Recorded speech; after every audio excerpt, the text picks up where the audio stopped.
আচ্ছা, আপনার খুব কাছের মানুষ, খুব আপন মানুষ, যাকে আপনি খুব বিশ্বাস করেন, ভরসা করেন, সেই মানুষটা যখন স্বার্থের টানে আপনাকে ছেড়ে চলে যায়, আপনার তখন মনে হতেই পারে যে আচ্ছা, আমি কি কোনো ভুল করেছি?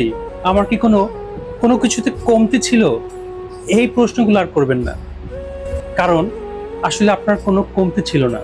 বরঞ্চ সেই মানুষটা যাকে আপনি সবচেয়ে বেশি ভালোবাসতেন, যাকে আপনি সবচেয়ে বেশি বিশ্বাস করতেন, সেই মানুষটা আপনার ভালোবাসাকে, আপনার বিশ্বাসকে তার নিজের স্বার্থের পাল্লায় মেপেছে।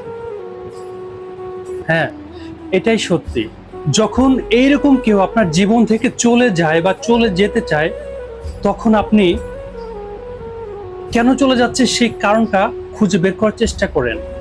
যদি সেটা স্বার্থপরতা হয়, তাহলে এটা আপনার জন্য একটা বড় শিক্ষা ছিল।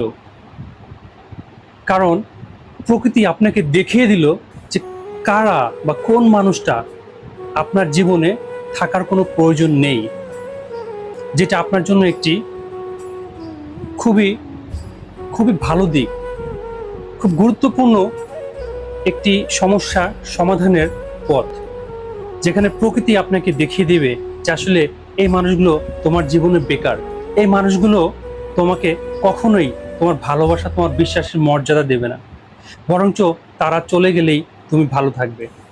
আপনার সামনে এখন নতুন জীবনের নতুন দিগন্তের পথ খোলা, যেখানে আপনার স্বপ্নগুলোকে আপনি সাজিয়ে নিতে পারবেন, যেখানে আপনার স্বপ্ন বাস্তবায়ন করার জন্য আপনি দৌড়াতে পারবেন। ধন্যবাদ দিন সেই মানুষগুলোকে, যে মানুষগুলো আপনার জীবনে অনেক বড় বড় বিপদ ডেকে এনেছে, যে বিপদের কারণে হয়তোবা সামনে আরো অনেক ভালো কিছু আপনার জন্য অপেক্ষা করছে। ভালো থাকবেন, চিন্তা করবেন না, নিজের উপরে বিশ্বাস রাখুন। মনে রাখবেন, আপনার সামনে কেবল আপনি শুধু একা নন, আপনার সাথে রয়েছে আপনার বিশ্বাস এবং আপনার আত্মবিশ্বাস। এই দুটো জিনিসকে আঁকড়ে ধরে এগিয়ে যান, হয়তো সামনে অনেক ভালো কিছু আপনার জন্য অপেক্ষা করছে। ভালো থাকবেন সবাই। আসসালামু আলাইকুম।